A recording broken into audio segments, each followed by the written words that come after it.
The following session, Bedrock of Classical Education, Building Young Learners from the Ground Up, will be presented by Mrs. Kim Bohot, who is the kindergarten teacher at Memorial Lutheran School in Houston, Texas, and Mrs. Amanda Crabtree, who is the pre-kindergarten teacher at Our Savior Lutheran Church and School in Houston, Texas. Please welcome them.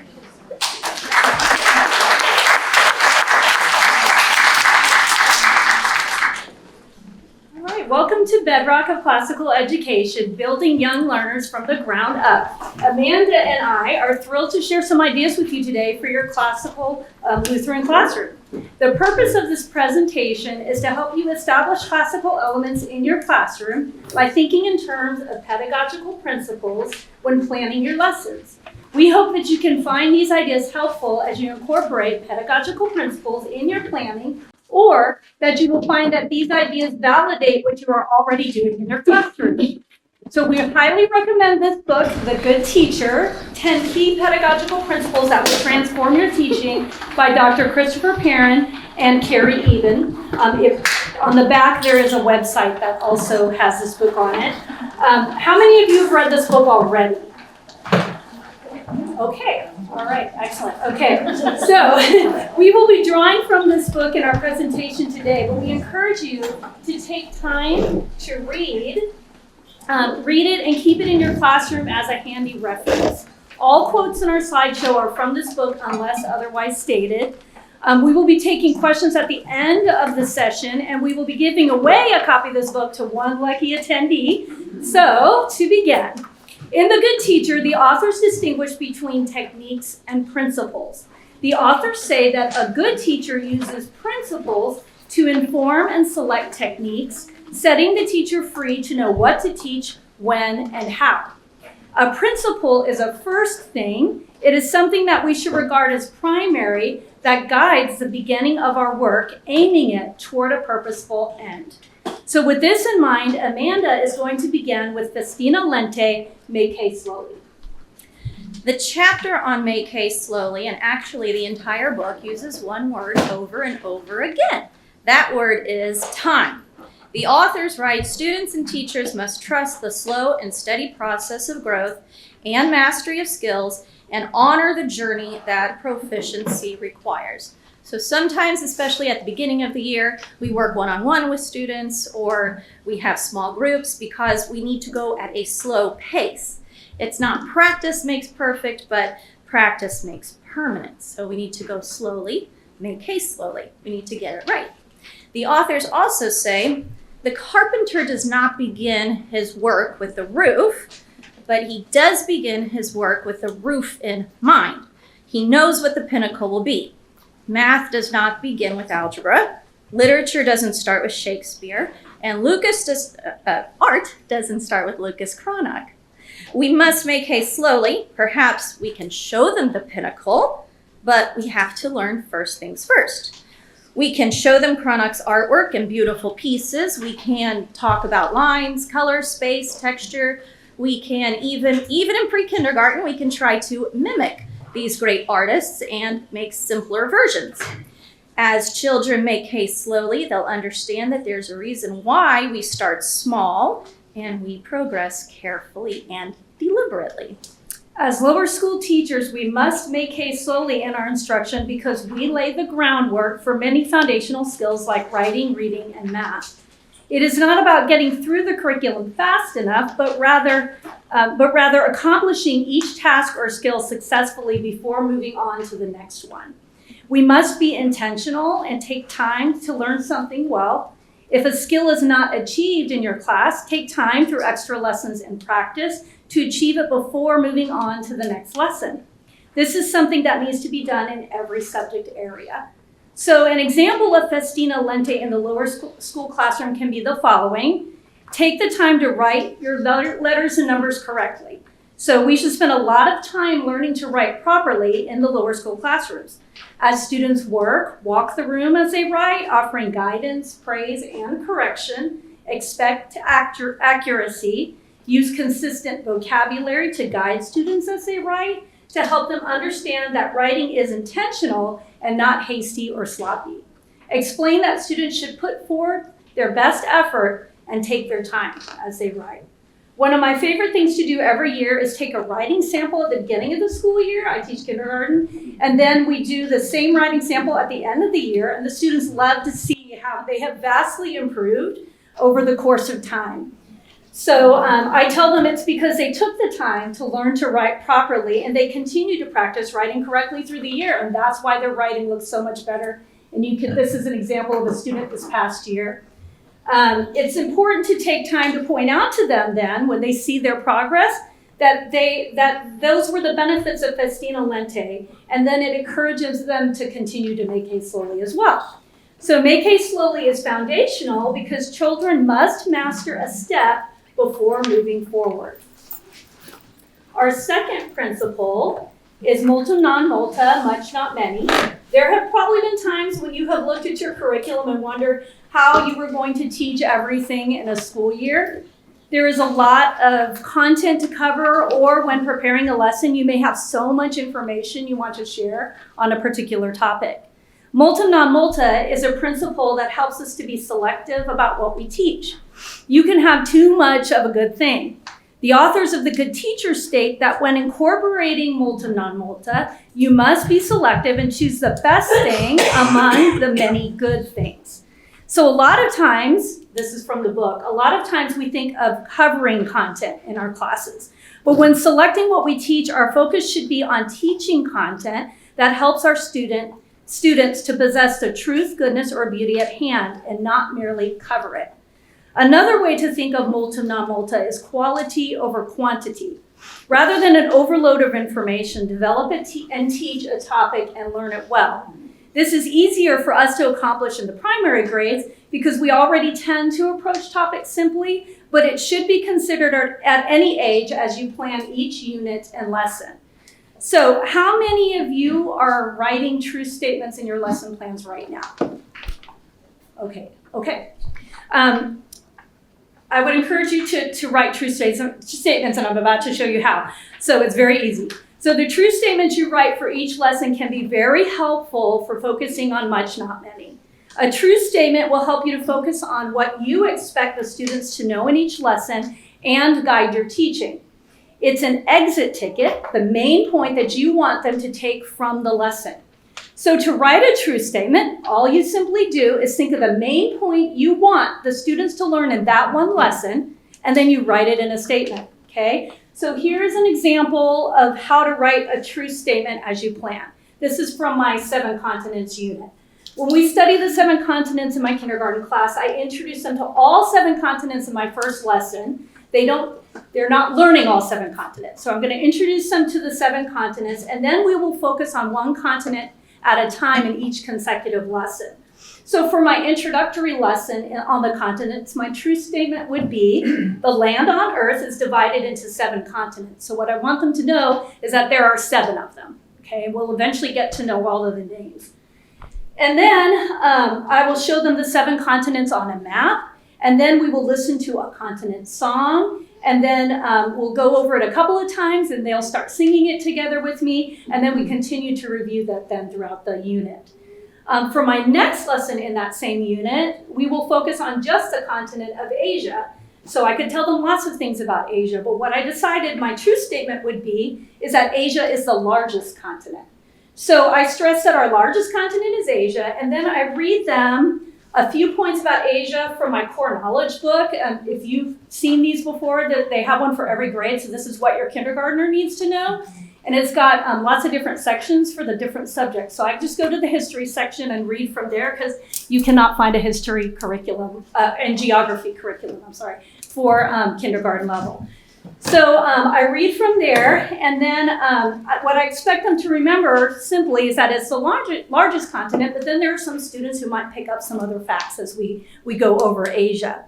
But afterwards, then we'll color and cut out a picture of Asia, and we place it on a piece of blue construction paper, and eventually that will be their map of the world. And then eventually, too, as they add more continents to their map, they will see that Asia is the largest continent, and then we can continue to review that information that we learned in that lesson. So when you focus on just a few main points rather than many, you give students the opportunity to dive deep into those few points and know them thoroughly. The authors also state that depth leads to breadth because it can turn a student into his own teacher. We do not always think beyond the immediate lesson, but it does make sense. When a student gets to know what they are studying well, it inspires wonder and they pursue that knowledge beyond the classroom. If you do not already, create an annual plan before school starts to map out your lessons throughout the course of the year. So here's an example of mine. This one's from last year. With an annual plan, you can see what you will accomplish weekly. You map out each subject ahead of time to give yourself a guide for how to time your lessons through the whole year. If you do not have enough time to teach all of the lessons in your curriculum, choose the skills that are necessary for the following year. So you'll have to talk to that teacher or know their curriculum as well. And then also choose the skills that are necessary for skill building so that you can master what is important and still have enough time to do it. This approach to planning helps to incorporate festina lente and multa non multa. Make haste slowly is about time, but so is the principle of much, not many. Have you ever heard the expression, if you want something done, ask a busy person? You might be that busy person, and people are always asking you to do something because they know they can count on you. The authors state a teacher will naturally be a busy person, but like Kim said, it's more about quality than quantity with this principle because we spend time going deep into topics. Again, the book says it best. We ought not to stuff ourselves with plate after plate of mediocre grub, nor should we teach in such a way. Think about times whenever you overeat junk food. I overeat a lot whenever I go to the movies or whenever I'm at a Tex-Mex restaurant and I have a margarita and chips. But whenever I did Weight Watchers for a while, my app told me I could have 12 chips. So when I only ate 12 chips, I lost weight. So, in order to be deliberate and not overstuff ourselves with mediocre grub in the classroom, we have to focus and choose carefully what we spend time on. And think about this in relation to much, not many. Whenever we're short on time and we rush to class and we say, hurry up, we gotta go, we have to get to the next thing. How does that make them feel? Especially the little ones. I teach pre-kindergarten. Sometimes they cry, they get really worked up. And it's up to us to filter out those distractions and to keep them from being anxious and confused. So much, not many is foundational because studying fewer things at a deeper level will make it stick. Repetition is the mother of memory is our third principle. Primary grades must incorporate repetition throughout the subject areas. You all already know this. You can easily engage your children in a song, jingle, a rhyme, or poetry to help them to learn a skill or a concept. In lower school, we teach an age that loves to soak up knowledge and loves to repeat that knowledge. We use this love of repetition to help a child learn and to acquire language and put it to memory. Students do not necessarily have to know what all the content they are memorizing means either. In The Good Teacher, the authors state that some things can be memorized as a peg for future learning. And when they put these things to memory and come across it later and are familiar with it, it'll invoke wonder. Putting something to memory will help them to make connections in the future as well. So some examples of repetition that you can incorporate into the classroom are daily math facts and phonogram practice, using the same verbiage for writing letters and numbers. I always use the same things like for the letter B, pull down, push up, circle forward, all the way around to where it can become second nature for them. Have students repeat big words and unfamiliar terms when you're teaching them in class. I'll do this as a whole class. Sometimes I'll have an individual student do this, especially if maybe they have focus problems to help them to kind of focus on the lesson and put it to memory. Repetition is also evident in the liturgy that you repeat in chapel daily or weekly. In my class, we even take it a step further and listen to the music from chapel during our rest time. So we do like a 30-minute rest time. And one of our teachers introduced me to this. I didn't even realize it existed, so we're sharing it with you too. There's an album called Evening and Morning, the Music of the Lutheran Daily Prayer. And I let my students pick the music, and this class this year picked that one a lot. So they loved listening to our chapel songs, and then it was repetition, right? So repetition can easily be done first thing in the morning as you begin your day. Students can participate in a morning routine. In my class, we call it our morning meeting time, where we cover calendar skills as well as graphing skills. We've been doing this since our Saxon days. For the calendar skills, we learn songs for the days of the week and the months of the year to help them to put it to memory, and they love to sing. For graphing, we make daily observations of our weather graphs, so they're constantly repeating that. You can easily use review and repetition of facts, skills, or recitation of passages when you line up the class during a transition period. When I taught Spalding phonograms, we would practice the 6 sounds of O-U-G-H, O-U, off, ow. After I'd introduce it in the morning, then we'd go off to chapel. So we would whisper it on the way to the bathroom break. We would whisper it when we were standing in line, and then we would head over to chapel. So it just made it fun. It was kind of a fun and engaging way to put something to memory, especially a big phonogram like that. When students wait in line, you can also go over your history timeline or review any other facts that you're going over in your class time. So in science, I use a variety of poems to teach topics that we are learning in class. And because we memorize and recite them, they put it to memory easily and in an engaging way. Learning poems also introduces children to rich language, word choice, and rhythm. I also make sure to create a designated recitation time where we recite longer Bible passages. This isn't inclusive of our memory work, which we do during our religion class. But we do longer passages. We do poems that we've learned in class. I usually focus on learning one piece a month. And we do this as soon as we finish our morning prayer time. We stand in a proper position, and we use intentional motions while incorporating intonation. I would encourage you to designate a time for recitation each day. It took me a while to get to the point where I said, I'm going to make time to do this. Make it engaging, not a boring task. Model how to recite. Be enthusiastic and join the students in saying the Bible passages or poem. You can invite, or you can provide opportunities for your children to perform their piece to another class, or in a program at your school. We'll do ours at our end of school year program or for Grandparents' Day, things like that. This also has many benefits for the children because it provides a public speaking opportunity, and it gives them a sense of accomplishment as well as a sense of ownership. Liz Ekblad, right there. Raise your hand, Liz. She gave a thought-provoking presentation last year, called Grammar as a Confession of Faith. It is crucial that we masterfully teach language. She gave a whole presentation on it. It's really important. We all define words before we start reading a Bible story or any story because what we say confesses our faith. And one example here, in our school, we do a little ladies and gentlemen tea party.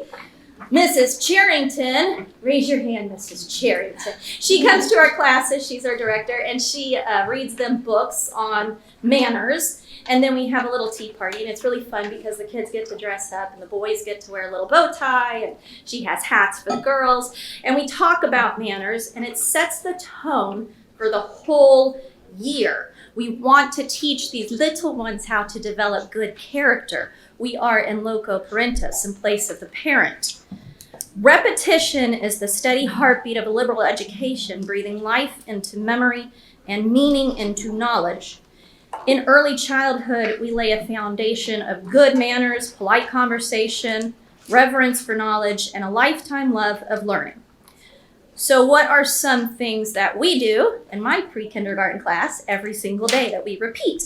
Well, we have Heggerty phonemic awareness. You might use something different. We really like this to build their literacy skills. It helps them to learn how to read with their ears first and then with their eyes. That's what it looks like, just something we do every single day.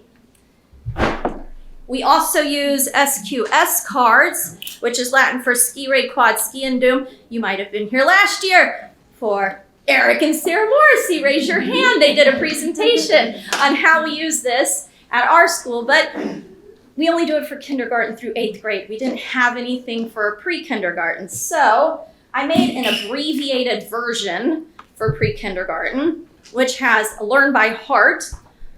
There's 4 things: character training, a recitation, and a manner. So on the back, I have the question and then the answer that the kids need to give to me.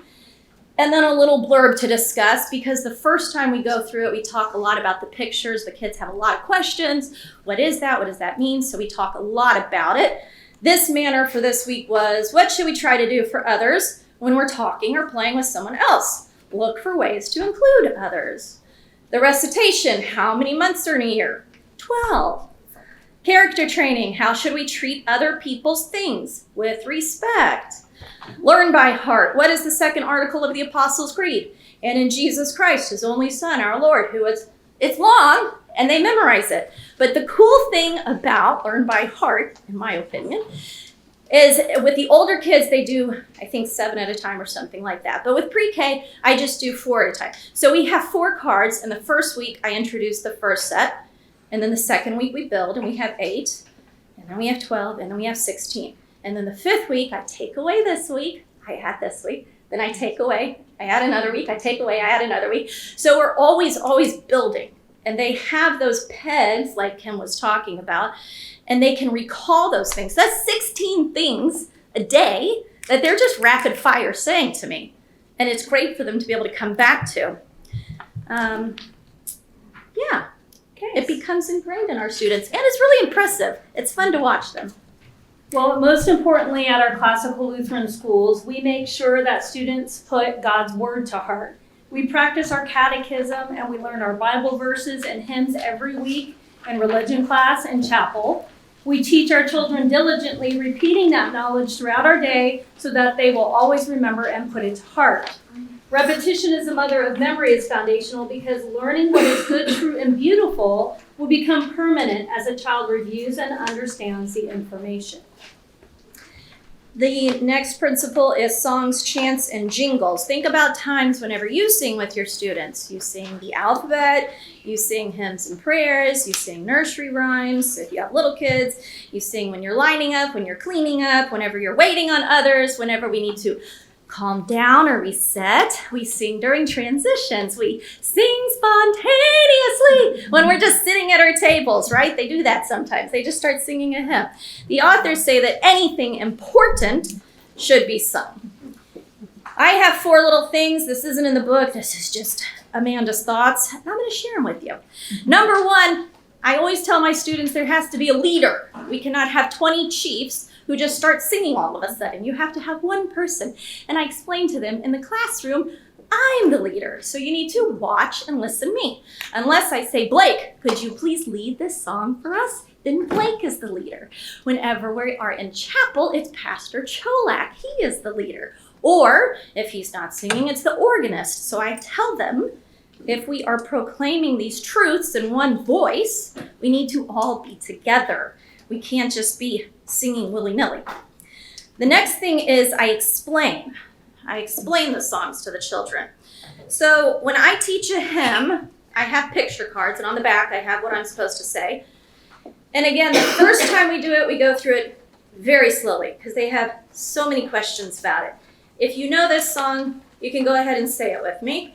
On my heart imprint your image, blessed Jesus, King of grace. That life's riches, cares, and pleasures never may your work erase. Let the clear inscription be, Jesus crucified for me, is my life, my hope's foundation, and my glory and salvation. Thank you. So after they learn the pictures, and we say it over and over, then we sing it, and then I say, okay, everybody, time to stand up because I want them to learn the hand motions. Now, because I'm the leader, I already know what the hand motions are going to be, but I ask them for a crown. Do you want to do like a crown on your head? Or do you want to make this king, I'm sorry. Do you want to put a crown on your head? Or do you want to make king like this? And then we come up with all of our hand motions. So then they have the picture in the head, they know the words, they do the hand motions, and like that, they learn it one day, really fast. The next thing is we share. We share the music.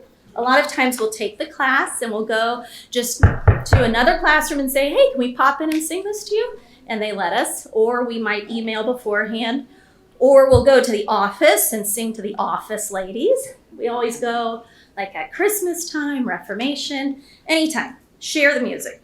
And then the last thing is invite parents and grandparents. And this might be harder in older grades, but I think it's worth the time to take, like 5 minutes before lunch or 10 minutes at the end of the day. You can invite a parent to come to your class. I've had grandparents come play the saxophone and parents play the flute, and it's always really nice. So it's time that you won't regret. So the authors point out that our biggest mistake is that we do not sing enough in class. And why should we sing a lot? Well, it engages our emotions and brings out an affection for what we are singing about. Singing as well as chanting aids memory, and it creates class unity. Incorporating bodily movements into songs also aids with retention. The authors recommend that lower school teachers sing 5 times more than they would want to sing, making the lower school a song school. So songs and chants should be a part of every lesson and done throughout the day, making it a part of your daily liturgy, even outside the classroom.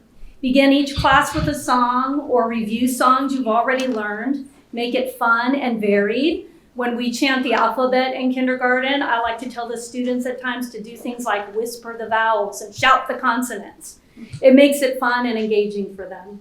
So some examples of songs, chants, and jingles are putting math facts to song, singing the days of the week and the months of the year, reciting grammar jingles, chanting the history timeline, participating in the chapel liturgy, reciting memory work. Incorporating songs, chants, and jingles does take time, but it's time that produces wonder and curiosity for some, contemplation for others. It's making hay slowly. It's goodness, truth, and beauty filling our classrooms, so it's worth the time. Songs, chants, and jingles are foundational because when a child can sing it from their heart, they know it in their mind. The experiences that we give our students open them up to wonder and curiosity, which is our next principle. Students know something, and then they seek to find out more. This might be easier to do as a lower school teacher because young children are always so open to wonder and they love to learn new things. The most successful way to bring wonder into the classroom is to be sure that you as a teacher wonder about things. You wonder and learn outside the classroom. You also wonder within the classroom. Practice this wonder in front of the students. If someone asks you a question that you do not know the answer to, take time to delve into it. Verbalize your wonder as you learn alongside your students. As students wonder, you as the teacher should lead them to that knowledge to help answer their questions. So you don't want to just stop at wonder, right? Remember that wonder should always lead to knowledge in your classroom. The good teacher also states that wonder humbles students. This humility is an important virtue to nurture within your students. They must understand that they do not know everything and that this leads them to discover and learn. Here's another thing about wonder and curiosity. It can look to others very simplistic whenever they see our class squatting on the ground looking at a caterpillar or staring up at the clouds and going, ooh, that's a wispy cloud and that one's fluffy. But this is all very important for wonder and curiosity. Like Kim said, we don't just wonder aimlessly. We do it in order to discover, learn, and come to a conclusion about God's creation. We might have done a unit on clouds 5 weeks ago, but we can also pause throughout the whole year to note the difference in cumulus and cirrus, and the giant leopard moth and the woolly bear, the caterpillars. Children who like those outdoor things will really wonder and curiosity with you, which is why teachers must retain this childlike curiosity if we are going to teach children so that we can model it and cultivate it in our own students. We need to slow down and be comfortable with wonder. Some examples of wonder and curiosity that we do in our pre-K class. We do outdoor learning once a week, so we might look for edible plants in Texas. We go around the campus and look for the entire life cycle of an oak tree. We read books outdoors, just read a book outdoors, and then act it out. We walk around with prisms and make rainbows and look at how the light disperses and reflects off of different surfaces. Outdoor learning always applies to God's Word, and it usually incorporates either a literature or science for the week or an upcoming holiday in some way.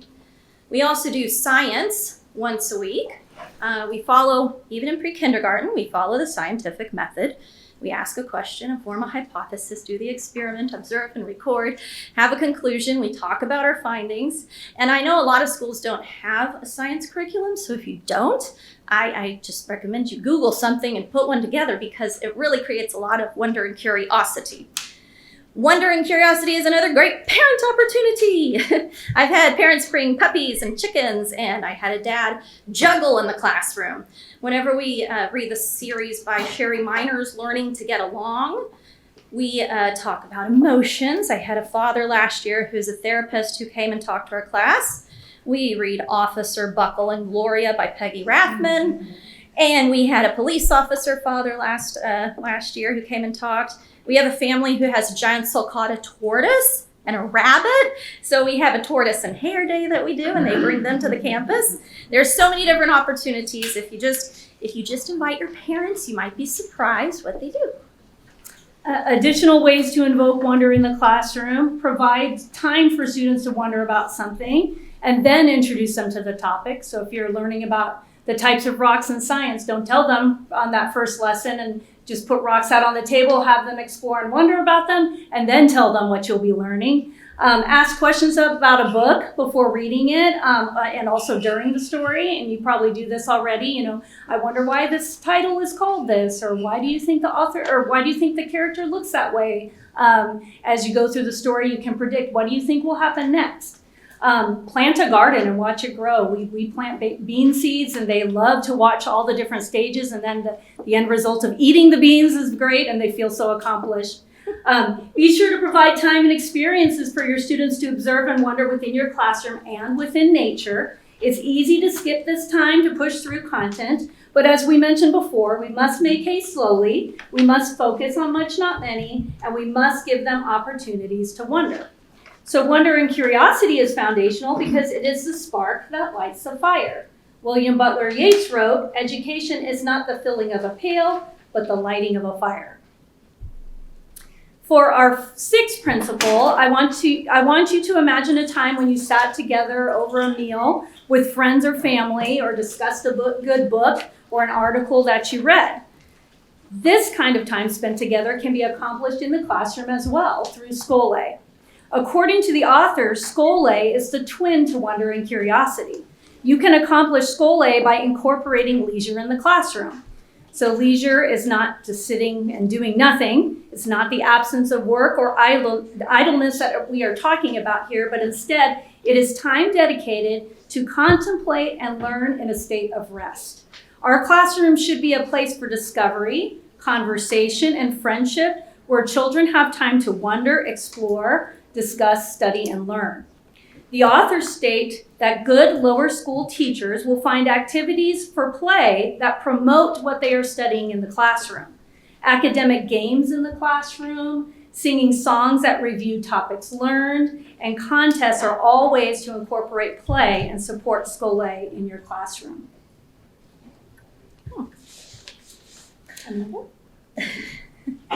When you read, occasionally you can let your students be on a nap mat, or just on the floor laying down, or having a snack when you read a book. When you do a science experiment on solutions, you can mix together lemonade and do a taste test with different dilutions of the lemonade and discuss what that's like. You can give students a chance to have a treat from a particular time period at the end of a unit on history or literature. You can go on field trips, because this is learning in a state of rest. You can play music, like what Kim said, or a story from an audiobook during nap time, because you'd be amazed at what they're just constantly soaking in and what goes home with them. You should find ways to incorporate Schole throughout your day to support active learning and to provide an opportunity for contemplation. In order to do this well, don't forget to incorporate Schole into your own life. Schole and contemplation are foundational because, as Aristotle said, we need to learn how to properly enjoy the beautiful things in life. Otherwise, we merely live to labor when we should be laboring to live. The next principle is on embodied learning. The authors of The Good Teacher state two kinds of embodied learning. There's liturgical and there's poetic. We plan to give you a brief description and explanation, some examples of how to implement each of these. but there is a lot in the book, and we encourage you to read those chapters to understand the full scope of embodied learning and what it means in your classroom. It's kind of like rhythms and experiences in our lives, the changing of the seasons, the 7-day week, the whole church year. Embodied learning incorporates rhythms into our classroom and the school day, and it also involves the 5 senses to learn. Embodied learning must be present in every principle, lesson, and occasion. So how does this happen? Kim is going to explain. So we're going to begin with liturgical learning. Liturgical learning is a general way of learning that involves any communal activity that is patterned, ordered, and formative. So let me explain. Think in terms of the routines and procedures you establish in your classroom. This involves everything from how you welcome students to your classroom, how you arrange your desks, and so forth. This liturgy in your classroom sets a routine and provides a welcoming atmosphere for learning.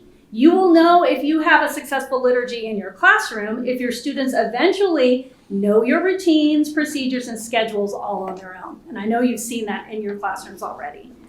Liturgical learning is also formative. The atmosphere of your classroom and the tone you set should be welcoming and promote contemplation. Think in terms of the relaxed environment of your home or church.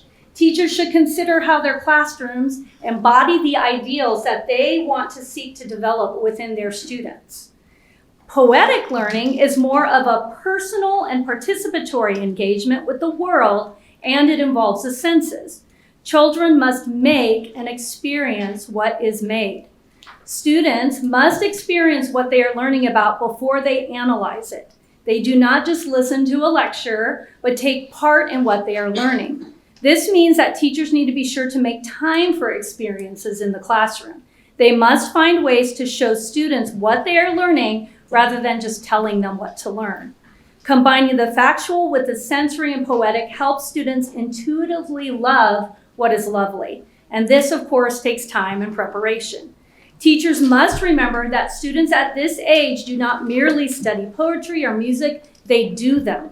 Providing recitation opportunities can be a way to incorporate poetic learning. Students will learn the rich language of a piece, articulate the words, understand the images spoken, and use motions to experience those words.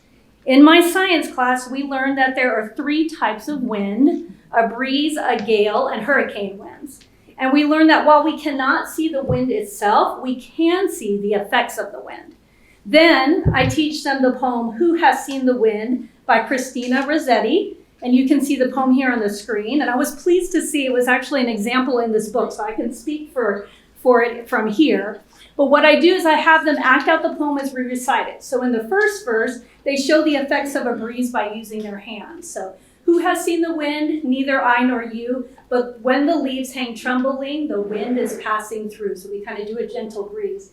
And then in the second verse, "Who has seen the wind? Neither you nor I. But when the trees bow down their heads, the wind is passing by." And then they show it in a gale.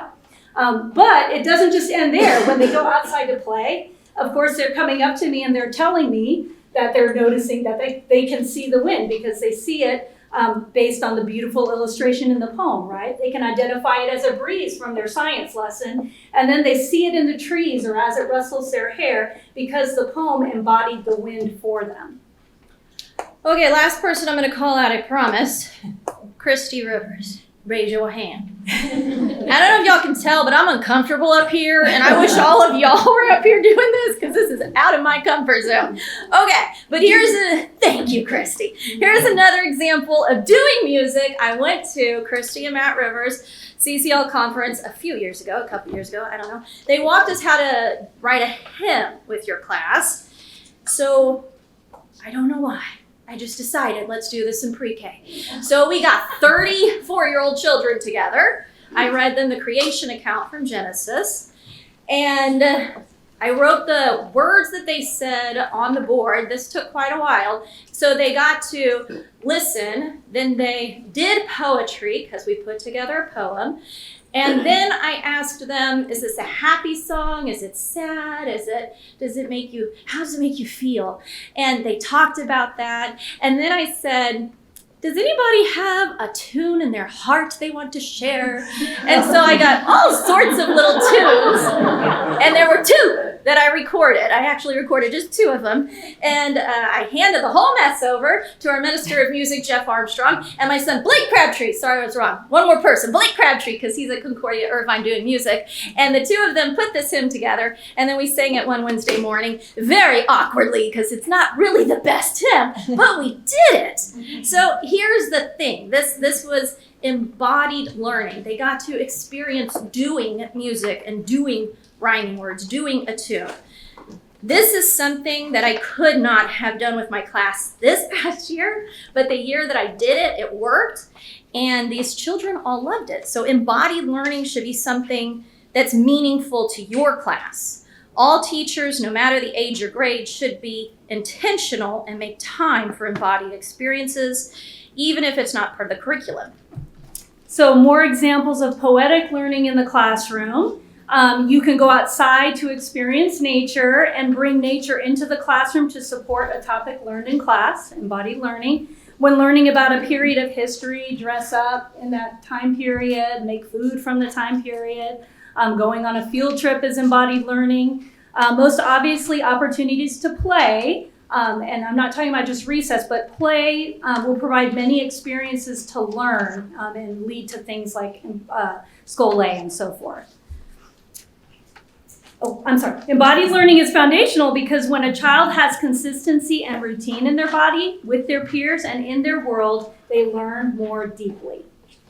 The next principle is by teaching, we learn. And hey, Kim and I are doing that right here, right now, because we both read this book, we discussed it, we applied it, and now we're teaching y'all a little bit about it. So we all know that in our classrooms, we're always looking for the strengths of our students to see how they can help other students. And it's just a way that they can show kindness and they can teach their neighbor. It gives them confidence, it gives them purpose. If we're teaching children to love the right things, as Aristotle said education should be about, then we need to show them by example, and they in turn will show others. The chapter on embodied learning that we just talked about talks about how what children notice and what they learn, what soaks in, is caught, not taught. Children learn by example. We see that trickle-down effect in chapel because the teachers watch the pastor, then the kids watch us, and the little kids watch their big chapel buddies. It's a form of positive peer pressure that propels them to do better and continue learning. As Augustine of Hippo said, we teach children to order their loves when we teach them virtue and when we teach them the rules that they then teach others just by being a good example. They don't have to say it because it's caught, not taught. Children will see the right thing, and then they want to do the right thing. Docendo discimus is when students also learn from each other. This can be used in a variety of ways in the classroom. And find different opportunities for the children to teach and help others during class, and even in their free time or transition times.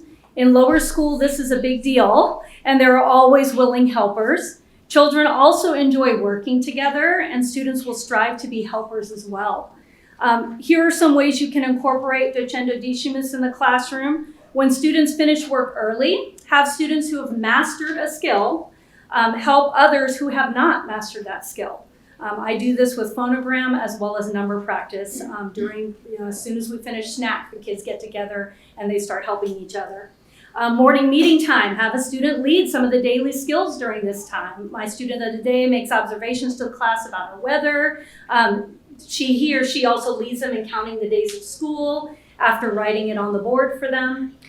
When waiting in line to go somewhere, a student can lead the class with a recitation or a numbers game. Students can be reading buddies or chapel buddies with older and younger students. And then even have students take turns retelling a story that you read in class. Not only do they get to teach the story to their classmates, but it helps the other students to hear the story again as well. So giving your students a chance to teach will help you as a teacher see how effective your own teaching is as students imitate you. When students teach, other students listen and even desire a chance to teach themselves. This is what you want to cultivate in your students. So by teaching we learn is foundational because it cements the knowledge in the child's mind and builds their confidence as well as teaches responsibility. Our 9th principle is the best teacher is a good book. If good books are our best teachers, how do we choose what we read to our students? The authors state that there are 2 authorities that make a good book: tradition, they have stood the test of time, and they are simply a teacher. Here are a couple of book lists provided by the good teacher that are helpful resources for choosing a good book at home or in your classroom. You can scan the QR code and we've got links there so you can just go look at them yourselves. They're also on the back of your handout. Look through these lists to get ideas of what makes a good book. As you, the teacher, read and surround yourself with good books, you will eventually be able to identify beautiful books that will serve you well in the classroom. I bet most of you remember your favorite book as a child. This was one of my favorite books because my grandparents gave it to me when I just turned 5, and there's a lot of sentences and big words in here. And I remember her sitting there with me and reading it to me so much, and then I read it, and I learned how to read. I love to read. So it brings me a lot of happiness and joy. It gives me a smile. A good book is both a friend and a teacher. How many books should you read a week with your class? Perrin and Eben suggest it's better to read fewer books, but to read them deeper than to just zip through too many of them. Many other pedagogical principles apply here. Make haste slowly, much not many, wonder and curiosity, scole, and by teaching we learn. Instead of just rushing through a whole bunch of books, we read and reread the best. We linger, we stroll, we discuss, we make a craft, we make a snack, we put on a play, we invite people to come and watch all of that. Don't be afraid of reading a story to a child that is above their reading level. Sometimes also we read a book, even with the littles, and we don't show them the picture. We hold back the pictures, and we want them to listen. We say, paint a mental picture in your mind and really think about what I'm saying, because this helps them with their listening skills and comprehension skills. And also then whenever I say, I'm going to show you the picture, you ready? You ready? Tell me if it matches. And they all say, that's exactly what I was thinking. It's just fun, and it also produces wonder and curiosity. You always want to look for books that have good art and beautiful art and a good lesson. We also give out reading challenges at our schools. Both of our schools do this. You can look at ours. I'll use the QR code. I think this is on the back also. Yeah, so that's a good way to. No, I don't think this one is on the back. Oh, yeah, okay. This one. Well, so take a picture of this one if you'd like. If you'd like, or we can tell you later. Yeah. So this brings us to our last principle, conversation and friendship. We teach in an environment that is already small and intimate, establishing rapport in the classroom, letting our students know that we care, and being there for them beyond the classroom will build that relationship with them deeply. As Amanda said earlier, you are acting as a parent to the children in your classroom. Foster the love you have for them and for their learning. Younger students want to please the teacher and they seek to imitate them. This love and willingness from the student in turn encourages the teacher and her endeavors. Think again of the hospitality and conversation you experience when visiting someone's home. We should welcome and plan for that conversation in our classrooms. Students should feel comfortable to engage in conversation and express themselves. I like to tell my students that we are a classroom family. Through the day, we are together, and I am there to take care of them and to help them to learn. And we take care of each other as a family, which helps them to feel welcomed, loved, and acknowledged by me and by each other. Some ways to encourage conversation and friendship in the classroom are teach and model conversation skills, which includes listening skills. Stand at the door and greet children as they arrive. Show them that you are happy that they are there and that you are excited to be there as well. Pray openly for your students and their families. Ask for prayer requests. Encourage your students personally by highlighting strengths and virtues of each student. At our end of year program, we highlight various character traits and virtues for each of our students at Memorial. I like to briefly talk about each student when I do this at our program, and it's a perfect way to illustrate the special connection between you and the student, and it shows the parents how much you get to know their children. So this is an example of one of our certificates. I gave Amanda Crabtree the virtue of humility. A great quote from this book that will help us all in our callings as teachers and to keep our job in perspective is a teacher is a mature student and a student is an immature teacher. So if we can view our students and ourselves in this light as both always learning but never all-knowing, then our love for learning continues to grow and thrive. The last principle might be the most important concept because that's what life is all about. It's about relationships. This is part of the teacher, wittingly or not, forming the student in his likeness. Likewise, the student renews and refreshes the love of learning in the teacher. How many times has a parent mentioned to you, my child talks just like you at home? Or the other night during dinner, my child said, my teacher always says, do-do-do-do-do. Children imitate us. And as we have conversations with them, in some cases, we're forming lifelong friendships. Our ultimate goal is to see them in heaven one day. Conversation and friendship are foundational because it creates a friendship of the soul that gives birth to learning that is personal, mutual, delightful, and deep. That concludes the 10 pedagogical principles, but Kim is going to tell us how she incorporates those into writing her lesson plans and her annual plans. Yes. So now that we know the 10 pedagogical principles, how can we incorporate them into our lessons?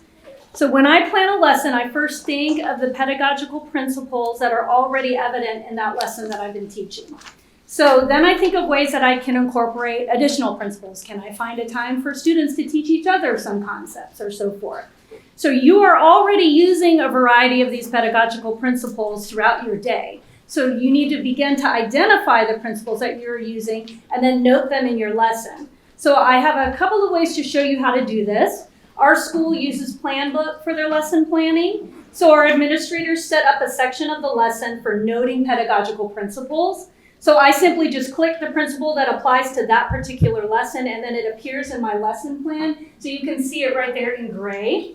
If you use Planbook or something similar and you don't already have these in there, ask your administrator to set up a section of pedagogical principles for you, and then you can just easily apply them into your lessons, okay? So if you don't have a resource like Planbook, you can easily create your own key for your own lesson plan on a document, okay? So I like color coding. So I created a key at the bottom of the lesson plan on the board right now that lists the different principles, and I abbreviated them like we had on our Planbooks example. So the principles are in orange, I believe, and then they can be identified easily at the bottom of each square of my lesson plan. Then you can simply just plug in the principle into the lesson where it appears. And you can also see that I have my truth statements in blue. So right away I can spot those, and I can spot what my pedagogical principles are in the lesson. But by creating truth statements and listing pedagogical principles in each lesson, you will begin to create intentional and thorough lessons, as well as develop a classical approach to your planning. So when I found that as I continued to identify principles in my lesson through the course of the year, I began to think only in terms of using those pedagogical principles when lesson planning, and it became easier to include them then for my following lessons. We're certain that you're already doing a lot of these things or versions of these things or something even better. I just want to end on this note though. This is the book and this is the back of the book. I just want you to look at that lady for a second. Is she annoyed or frustrated or in a hurry? No, she's smiling. Her arms are wide open. We all know that whenever we teach with love, that our students are more receptive and have a higher chance of listening and succeeding.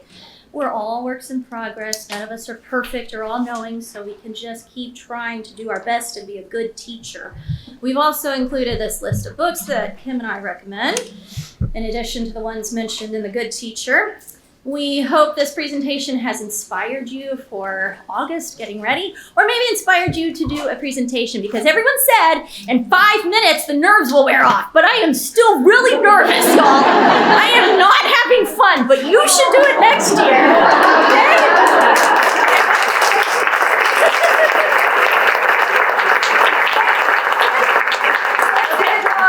number. If you look at the back of your sheet, on the very back left. Did everybody get a sheet? Bottom corner. Everybody has a sheet? There's a number.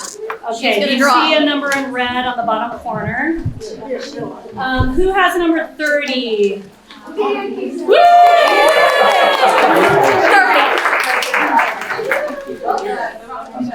So thank you.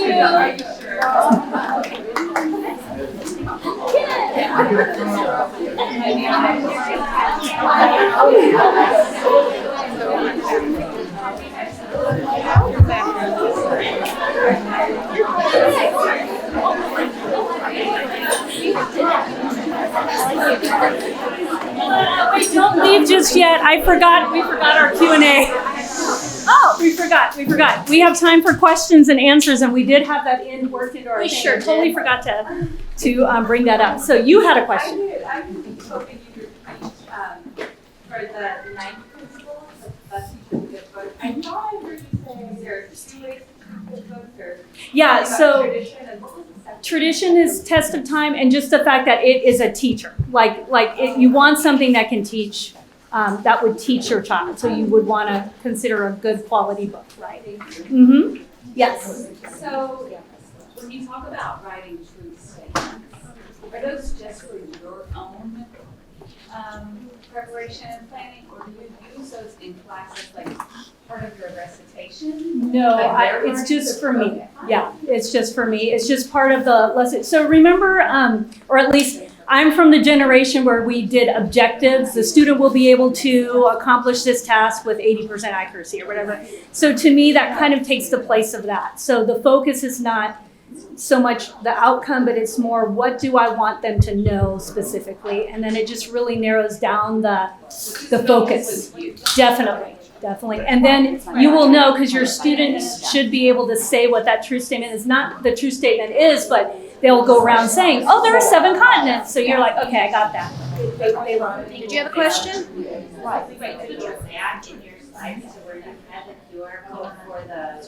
The summer reading? Yep. I just missed it when you guys. That's okay. Any other questions? Yes.